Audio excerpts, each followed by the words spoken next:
This is CBC Winnipeg News.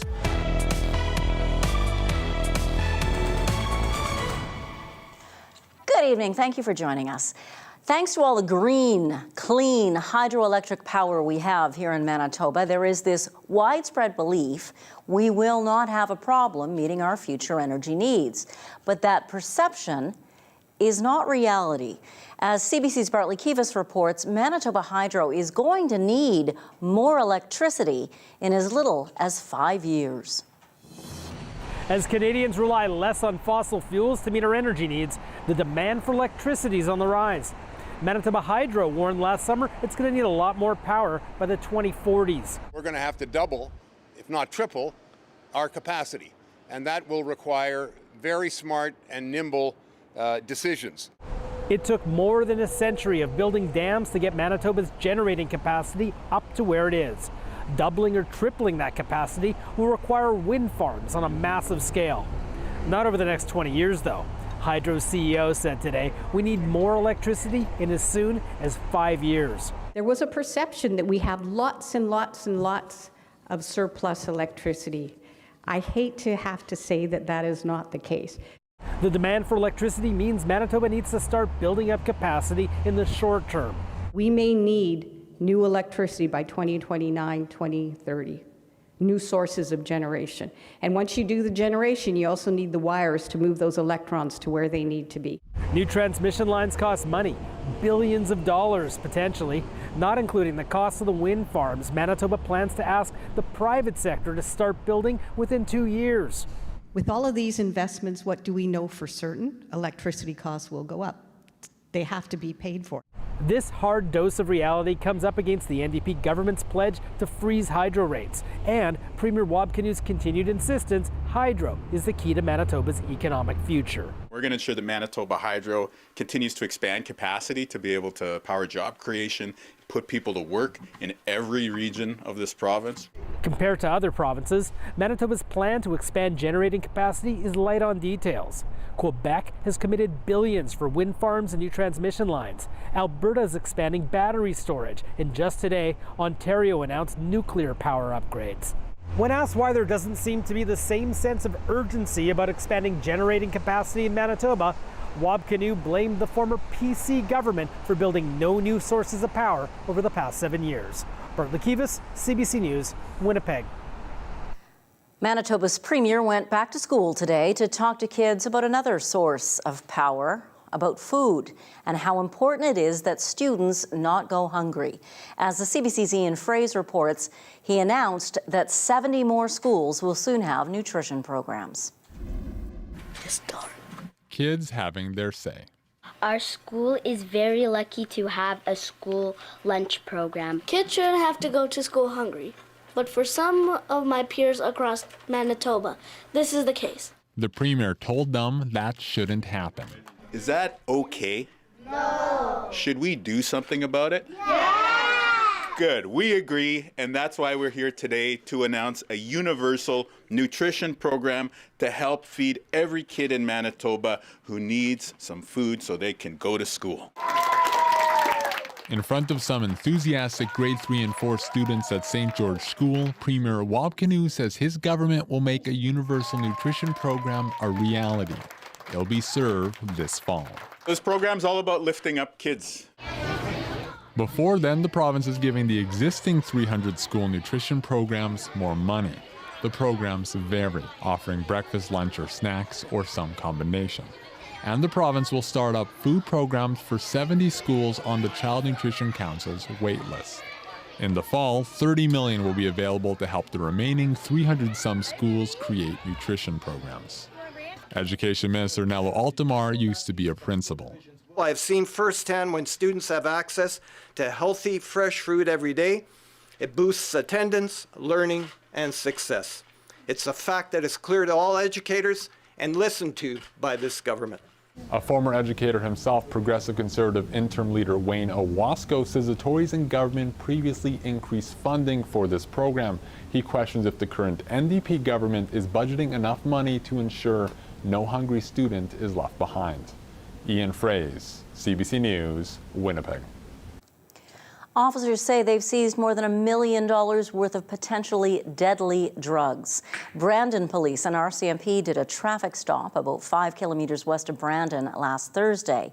In searching that vehicle, officers found a bag containing about 9 kilos of fentanyl. A 23-year-old woman and 27-year-old man were arrested. They face charges of possession for the purpose of trafficking a controlled substance.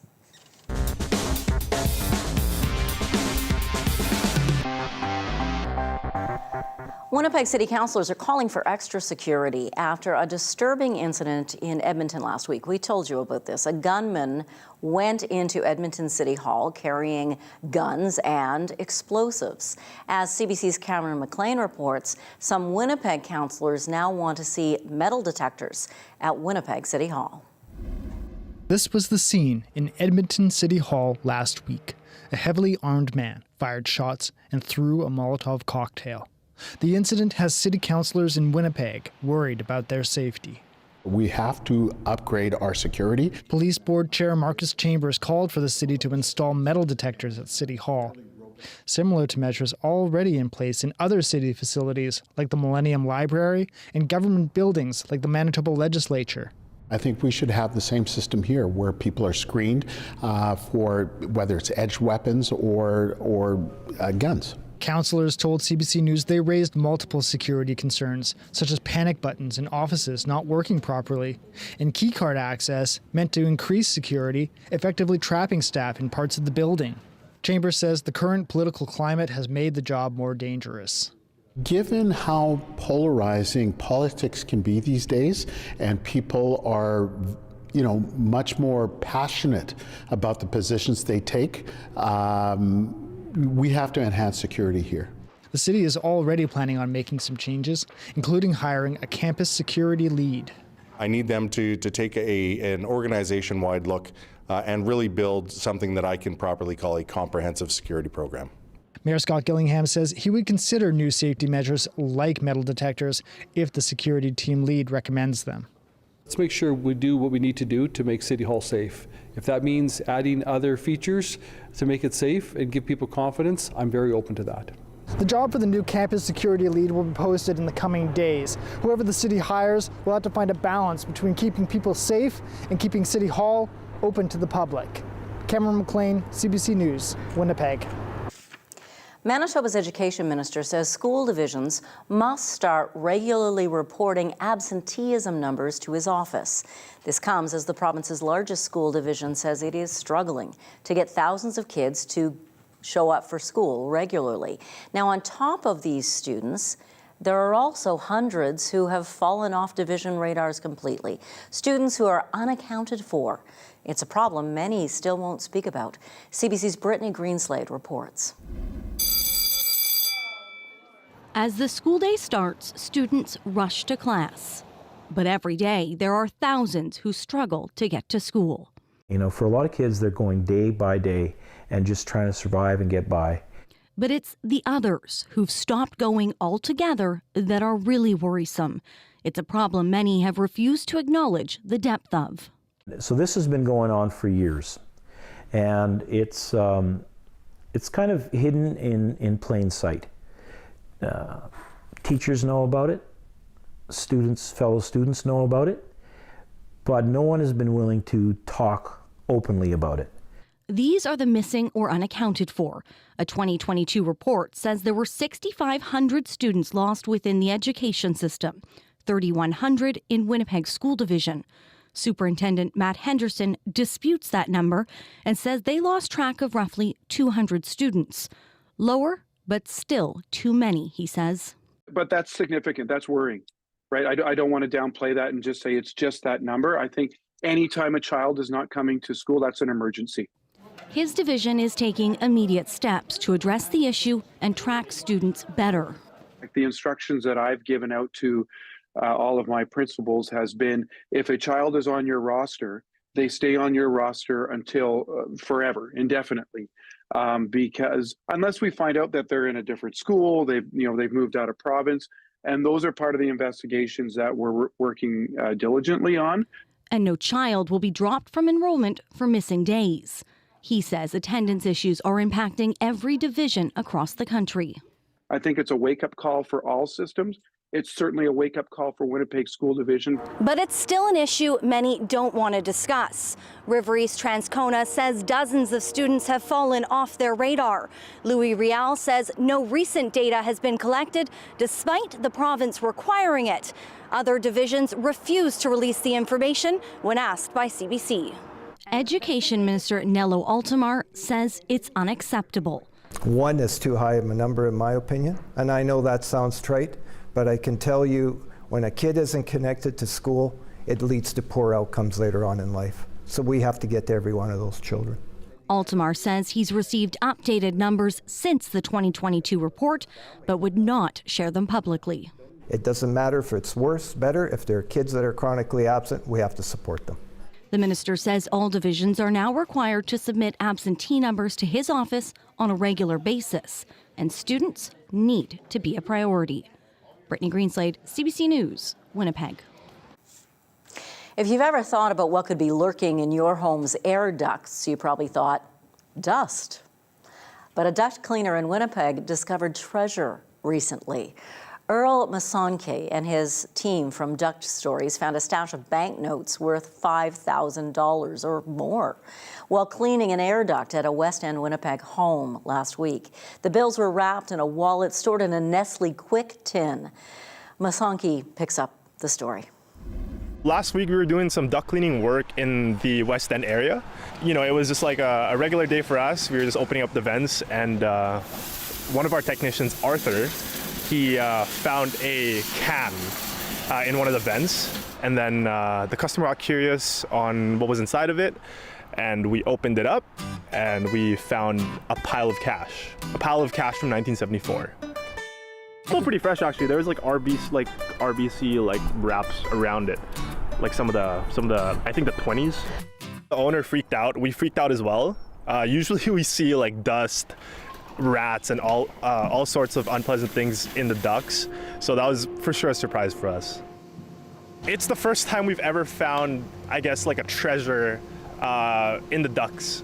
I've seen bullets in there, like firearm bullets hidden in like the heater.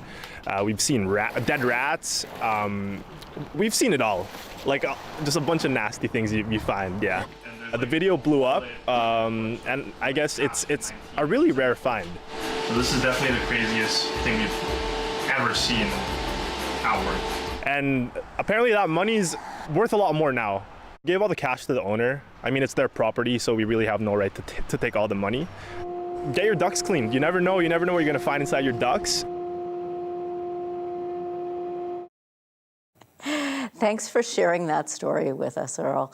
Well, it didn't last long. Almost as soon as it opened, the Nestawaya River Trail at the Forks has been closed, just 5 days in.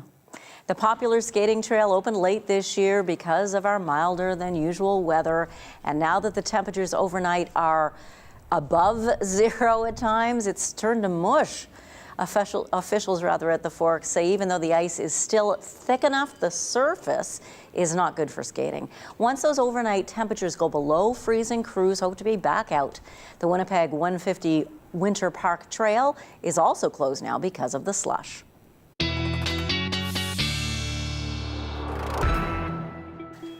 Slush, slush, slush, and maybe some snow where you are.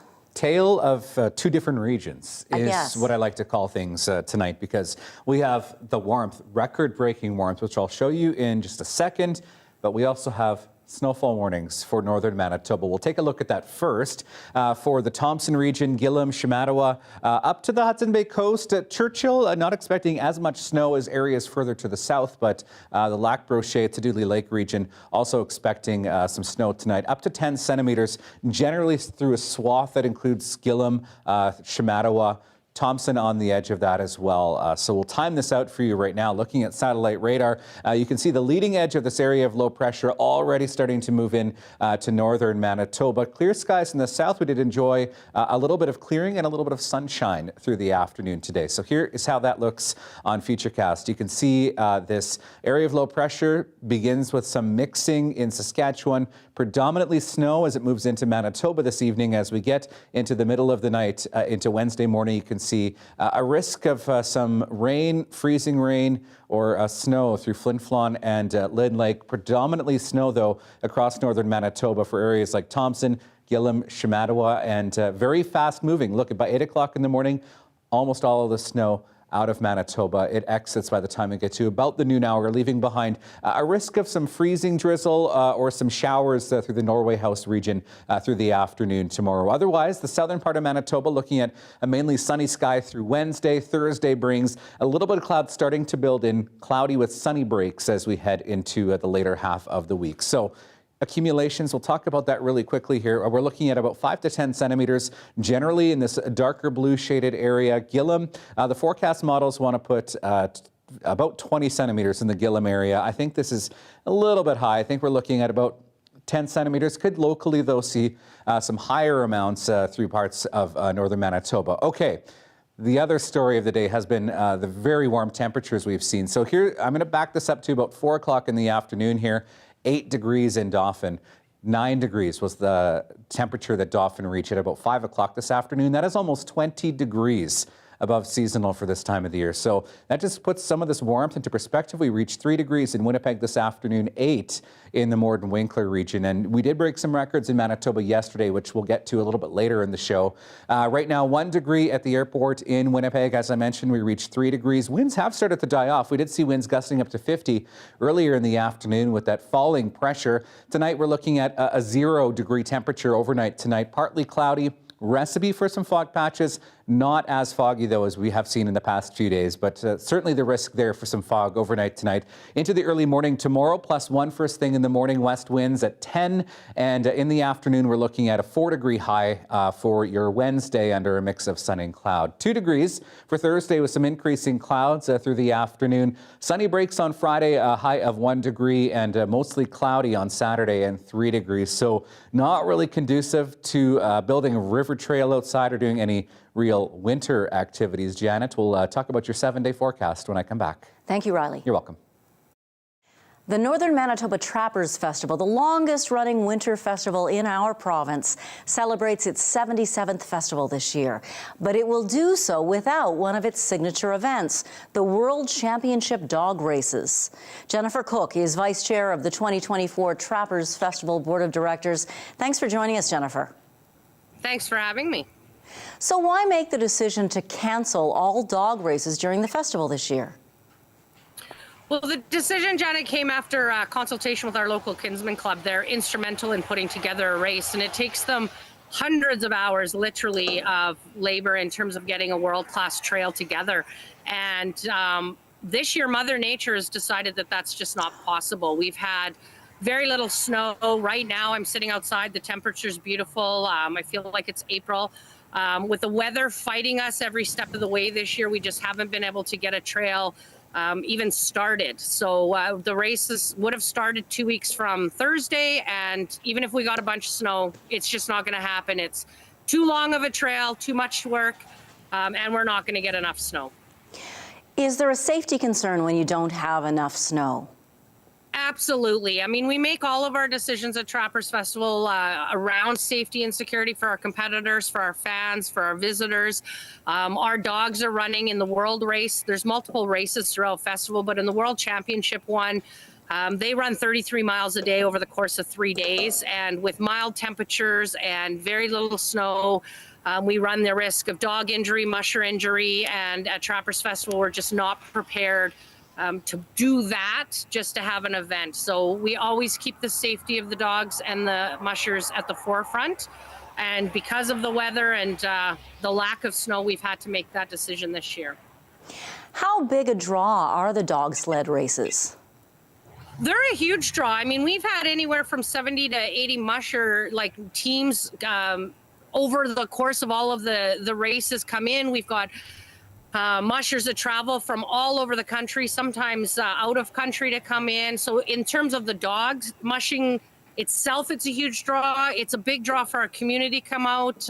School groups plan on taking breaks. Visitors come in from all over the country and out of the country to come watch. So it's big, and it will have a big impact. The upside to that, because we're in the north and we always want to have an upside, is that some of our mushers are saying that they're coming in just to watch festival. Our community's still coming out to do all of the other festival stuff. Our sponsors are always supporting us regardless of what hiccups we have. So, we might see a little bit of a hit overall, but the spirit of festival is going to continue this year regardless of what Mother Nature throws at us. Are there any other activities that could be in danger because of the milder weather? Not in danger. There's activities that will have modified snowshoe race, for example, and that modification might simply be a reroute on a trail where we do have a little bit more snow. Our Kings, they travel their snowshoes 9 miles, so we have to find a safe and secure place for them to do their snowshoe racing.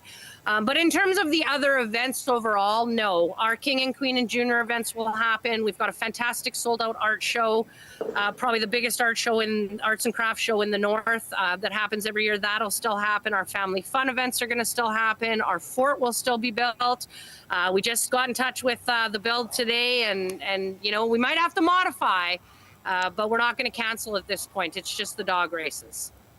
Jennifer Cook, thank you for your time today. Have a great time during festival. Thanks. You too. Have a great week.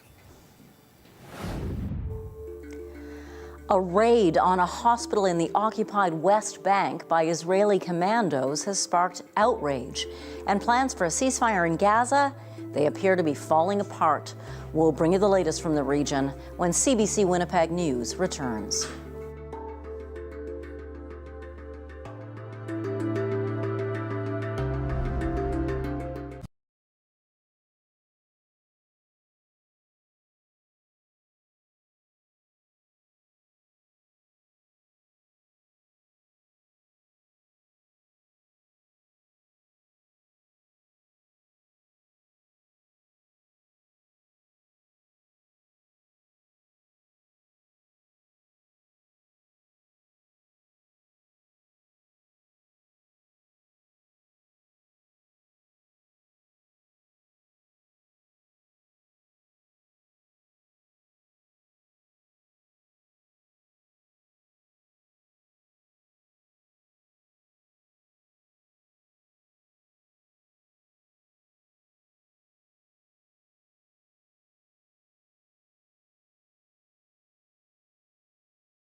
A raid by Israeli commandos on a hospital in the occupied West Bank has sparked outrage. 3 men were killed.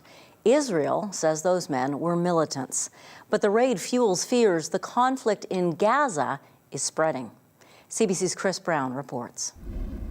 Security camera footage from Jenin's Ibn Sina hospital shows Israeli commandos with automatic weapons disguised as hospital staff and patients. While some stood guard in the hallway, others entered a room and reportedly shot dead, execution-style, 3 Palestinian militants, leaving a bloody scene behind. Even by the violent standards of this conflict, this raid was exceptional for the location where it happened and its brazen nature. One of those killed was Walid Jalamna's son, Mohammed. You might be surprised that a hospital is being raided, but this enemy, this occupier, hasn't left anything for us to be surprised by, he said. Hamas claimed one of the men is a member and the other 2 were claimed by another militant group, Islamic Jihad. Israel's military said the 3 were preparing an imminent attack inspired by the acts of October the 7th, but provided no evidence, stating, for a long time, wanted suspects have been hiding in hospitals and using them as a base for planning terrorist activities and carrying out terror attacks. We asked the hospital's director about the IDF's claims. Was there any evidence of that you saw? We hear about that, but actually, as I told you, one of them is paralyzed. He is complete bedridden. Al-Shobaki said the man suffered a spinal injury in October and has been immobilized ever since. While Gaza has been the primary battleground in Israel's war against Hamas, the West Bank has seen intensifying violence. Raids by Israeli forces have destroyed roads and buildings, and almost 370 Palestinians have been killed by the Israeli military or settlers since October the 7th. This Ramallah-based political analyst says the intensity of the violence is unprecedented. Most of these victims concentrate in the north of West Bank. These areas is being punished because their role before the war. They were resisting the occupation all the time. The International Red Cross says it is concerned about the raid. It says under humanitarian law, hospitals and patients must be respected and protected. Chris Brown, CBC News, Jerusalem. An internationally brokered proposal for a ceasefire in the war in Gaza appears to be stalling. The deal would include a major exchange of Israeli hostages, people held by Hamas, and also Palestinians detained by Israel. Hamas is currently going over the proposal, but as CBC's Abby Kuavasan reports, Israeli officials have already rejected key parts of it. Israeli Prime Minister Benjamin Netanyahu has ruled out a full withdrawal from Gaza. He also says they will not release large numbers of Palestinian detainees. These are 2 major Hamas demands. These comments from the Israeli Prime Minister follow this weekend's Paris meeting, where officials from the United States, Israel, Qatar, and Egypt worked out a proposal which includes a 45-day-long pause in fighting and reports of Israeli hostages being exchanged for Palestinian detainees. Hamas officials received that proposal today, and its chief confirmed he would visit Cairo for further discussions. It is worth mentioning that earlier today, a far-right member of Netanyahu's coalition government, Ben-Gvir, was threatening to bring down the Israeli government if a reckless deal was made. And the Times of Israel is reporting that the Israeli Defense Minister, Yoav Gallant, told members of the Israeli parliament that the country intends to retain military control of Gaza and run it the same way it does the occupied West Bank. Previously, the U.S. said it rejects both of those possibilities. Netanyahu is under pressure from far-right elements within his government to keep up the military offensive in its current form in Gaza, under pressure domestically from the opposition, which says they will support any deal that brings the hostages home. And Netanyahu's under pressure internationally, too, with a majority of nations calling for a permanent ceasefire. Western nations, including the U.S., Canada, and the UK, support a 2-state solution in the long term. British Foreign Secretary David Cameron now says London may recognize the state of Palestine as part of negotiations to ensure movement towards an irreversible peace. Abby Kuavasan, CBC News, London. Bit of breaking news for you now. RCMP are asking people to stay away from the town site of Norway House. There is an active investigation underway. We'll bring you more as details emerge. The Canadian government has announced it will provide $40 million in funding for humanitarian aid in Gaza. The money will go to United Nations bodies, the Red Cross, and Canadian non-governmental organizations. This comes as Canada joins other nations in suspending funding for the UN's Agency for Palestinian Refugees, known as UNRWA. The money for Gaza has been dispersed to UNRWA, and they've used it for humanitarian, to deliver much-needed humanitarian aid and education and other duties that UNRWA has on the ground, and they've done good work over the years. But the long-term support is carried out over a number of years, and that, of course, will be impacted by this pause. More than a dozen countries have suspended funding for UNRWA following Israeli allegations that 12 of the agency's workers took part in the October 7th attacks on Israel. 9 staffers have been fired, and the UN is investigating. UN officials and other aid organizations have called for the funding to be restored.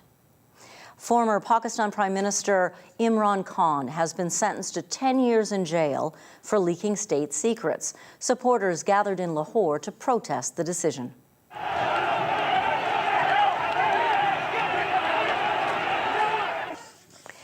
This comes amid a crackdown on his political party ahead of national elections on February 8th.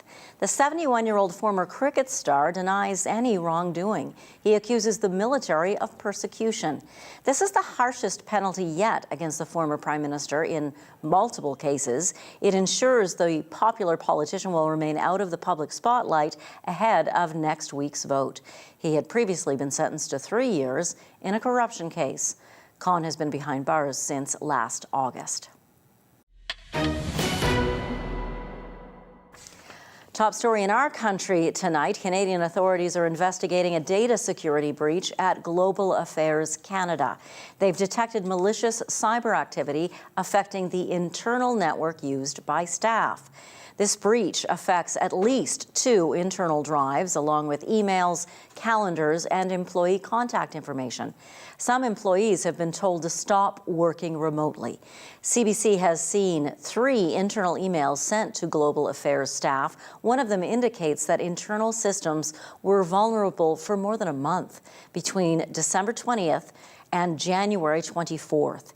It's not clear whether secret information was lost in this breach. The federal government's $10 a day childcare program is facing fresh criticism. Critics of the government plan say the funding is insufficient and it's putting a strain on operators. Daycare centers in Alberta are protesting by initiating rolling closures. The province's Minister of Child and Family Services says all he is looking into is the options to end the protest. Well, I'm disappointed that there's a very small group of operators here in the province of Alberta that have decided to take this approach. The Association of Alberta Childcare Entrepreneurs is calling for emergency funding and a reevaluation of some of the program's policies. Operators in some other provinces are threatening to pull out of the national childcare system as well or close their doors. They say the program limits the fees they can charge while not providing enough support to cover their costs. Ottawa says the provinces and territories signed on with eyes wide open, and it's up to them to make the program work. Automaker Toyota has issued a do not drive advisory on 3 of its older models. This advisory covers some 2003-2004 model year Corollas, Corolla Matrix, and 2004-2005 RAV4s with Takata airbag inflators. It affects about 7,300 Toyota cars in Canada. Owners are being asked to contact a Toyota dealership and get immediate repairs. The airbag inflator could explode and potentially kill motorists.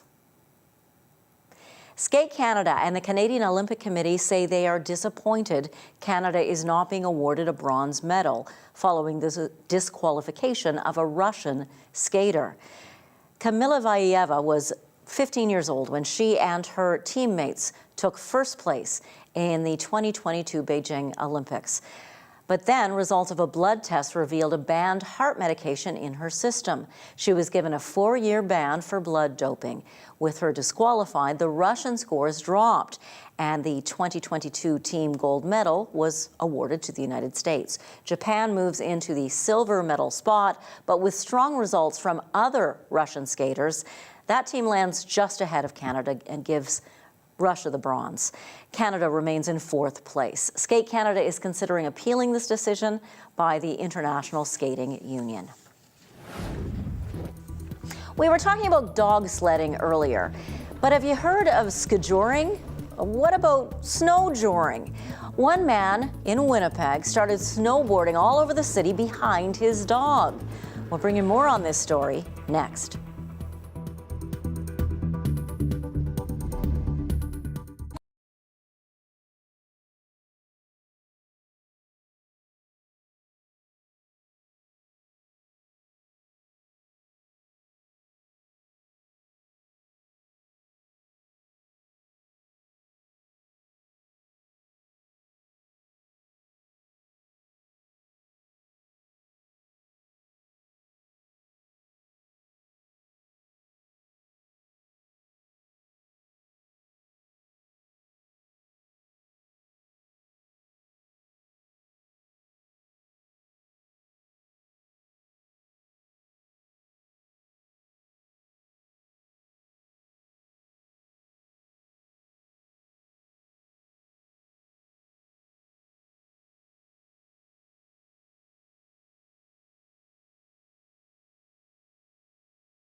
Manitoba normally has long, cold winters. That leads some people to take up some pretty unique hobbies. Recently, CBC's Corey Funk quite literally ran into someone who may have invented something new. Check this out.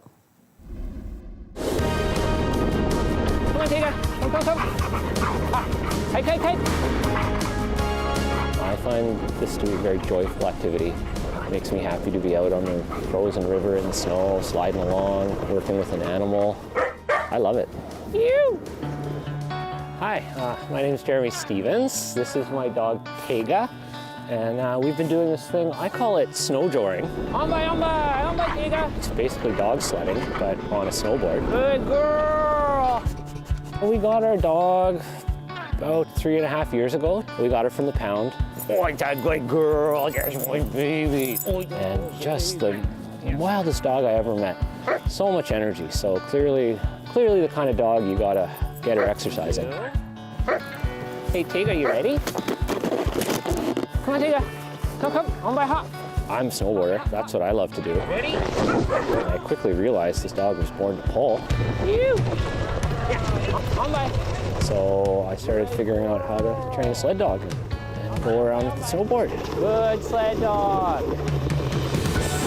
Essentially, I'm just taking the dog out for a run. This dog is a wonderful motivator because she has to go out every day or else she starts climbing up the walls. So she gets me out the door. You want a treat? We are very finely attuned. I feel very connected to this dog. Like I can read the nuances. She likes to work hard, but only for an hour or two, and then she's tired, and then she doesn't want to pull no more, and I can see it coming. It's not a free ride. Like, dog's pulling, but I have to work too, so I am only strapped in on my front foot, so my back foot is available for pushing. So I'm basically snowboarding one-footed, which is nuanced. Well, this dog has definitely taken me places. We run on the same river here quite a bit, and I've always loved this river. Once we started snowjoring, we just were able to just cover ground down here. This is a way for us to meet all of our needs. It's kind of a mutually beneficial arrangement. It's beautiful. Good girl! Hike, hike, hike, hike, hike! Ew! There's a lot of dog sled people out there, and ski joring is definitely a thing. A lot of people go with their skis and their dogs. You don't see a lot of dog sled snowboarders. It might just be me. I think there's something inspiring about seeing a human and an animal working together. And when we're doing good, it really is a cooperative venture. And she's pulling as hard as she can, and I'm just riding along behind her. And people take note. I see the smiles. And you can always tell a dog person because they're just so happy to see a dog working hard, but also loving it. Good girl! Phew.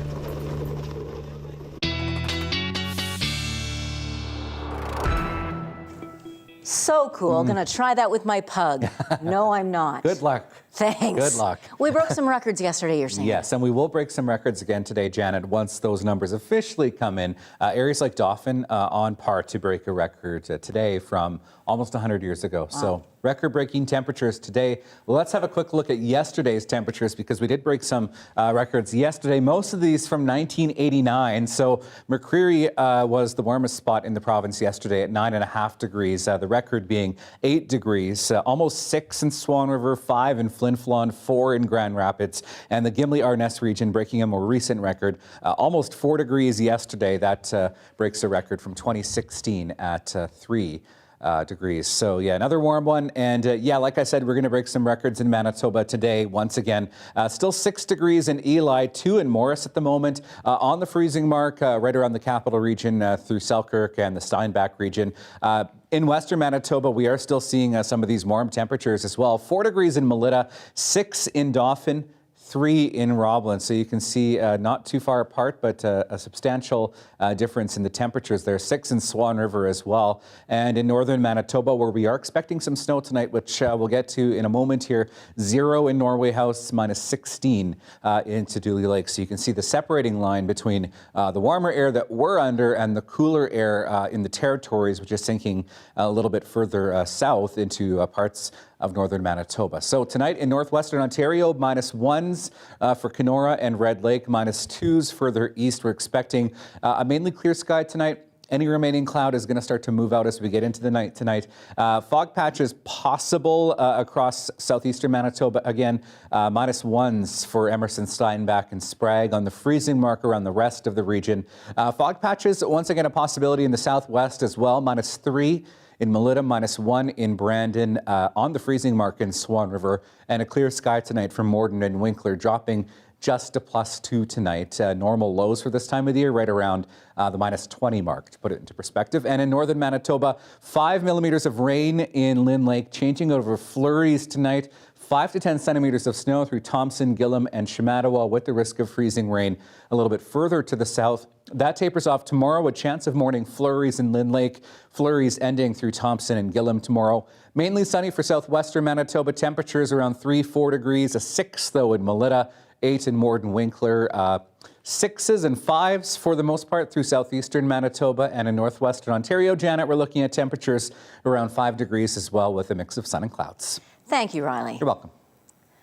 Footage taken by a filmmaker last summer may provide the first ever look at a newborn great white shark in the wild. The man spotted the shark, which was about 1.5 meters long, off the coast of California. Now, great whites are gray on the top, but this one appeared to be all white. When the filmmaker watched his drone footage in slow motion, he could see the animal was shedding a thin white film as it moved. He believes that to be an embryonic layer. The observations are documented in a scientific journal this week.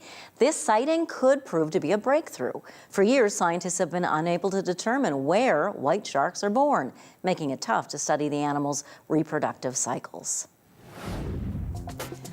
What would happen if every single Filipino in the world suddenly vanished? A new play at Prairie Theatre Exchange finds a surprising answer. That story next.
Later this week, you have the chance to see a world premiere at Winnipeg's Prairie Theatre Exchange.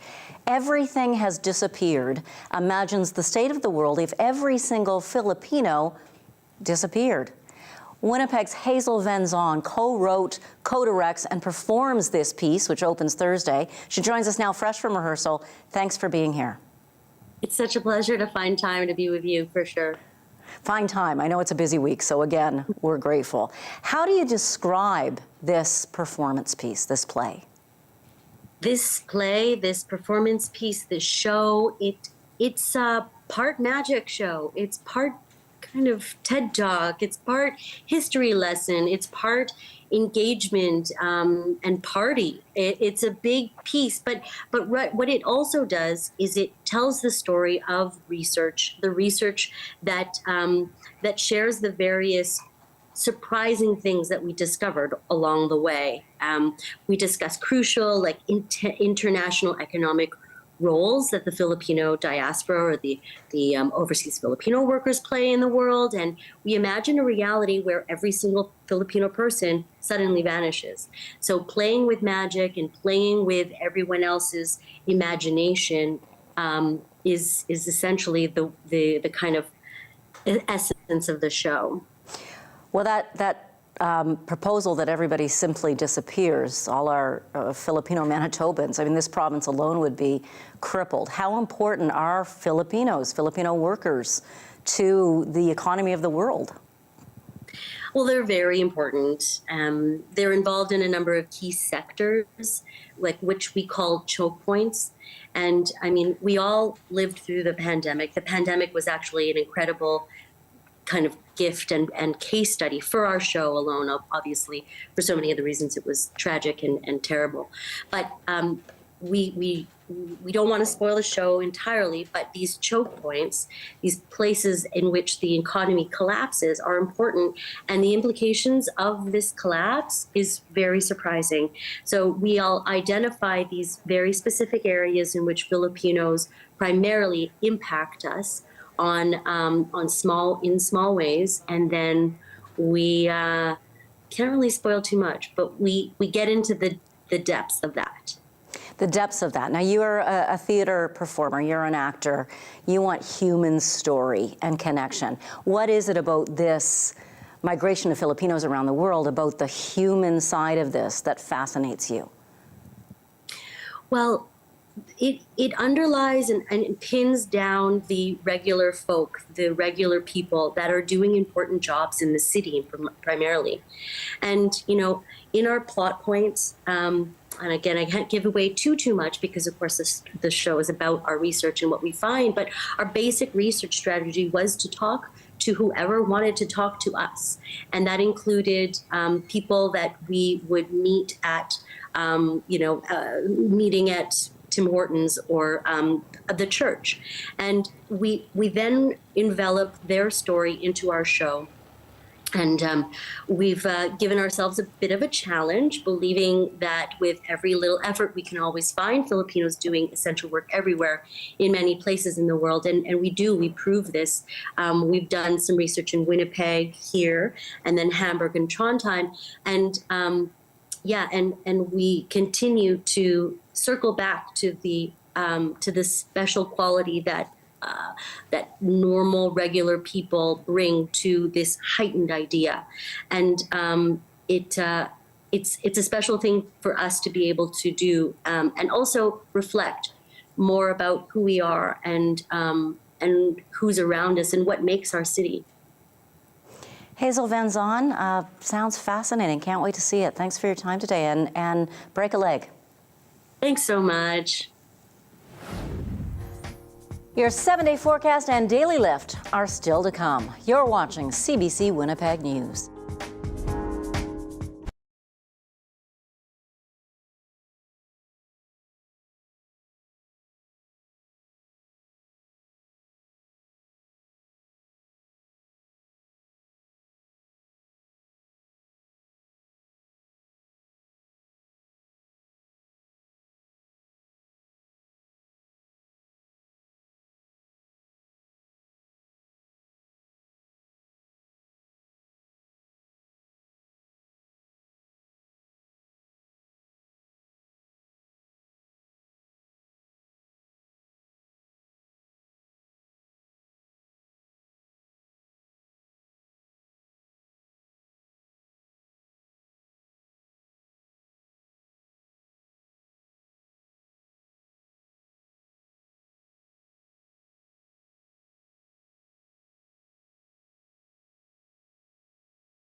Being Black in Canada, a space for news, documentaries, arts, and more. Celebrating Black people and their stories. Find everything from interviews, insights, Black culture, and conversations. Visit cbc.ca/Being Black in Canada.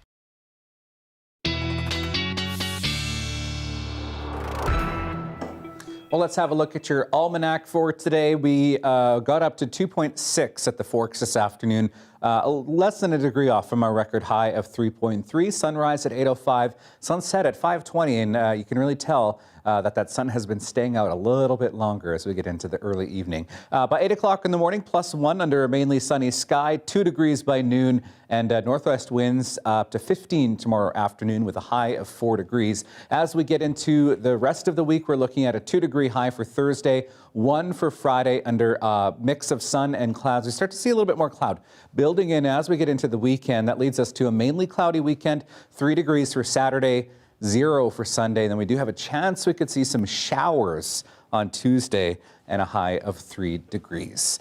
Just weird Well, showers. what would you do with $5 million? A Manitoba couple is trying to figure that one out. Oh my goodness. Crystal McKay's partner ended up giving her a doozy of a birthday present. That's tonight's Daily Left.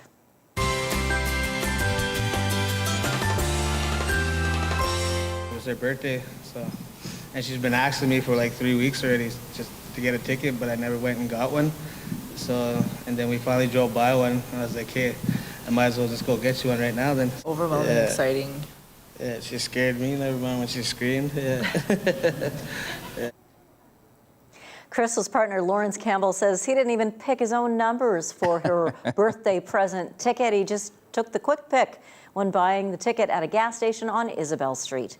And as you heard, it paid off. The two are still thinking about what they're going to do with their winnings, but they already have one thing in mind. Planning on taking the family to Disney, yeah, because I always wanted to go there since I was a kid, so that's a good. Sounds like a great start to me. Oh, a trip to Disney. Wouldn't that be fun? Lawrence and Crystal say they eventually plan to buy a new house and then help out their families. Congratulations to them. That's fantastic. That's fantastic. And right here from Manitoba. Yeah, gotta love that. Thank you for being right here with us tonight. We'll see you at 11. Good night.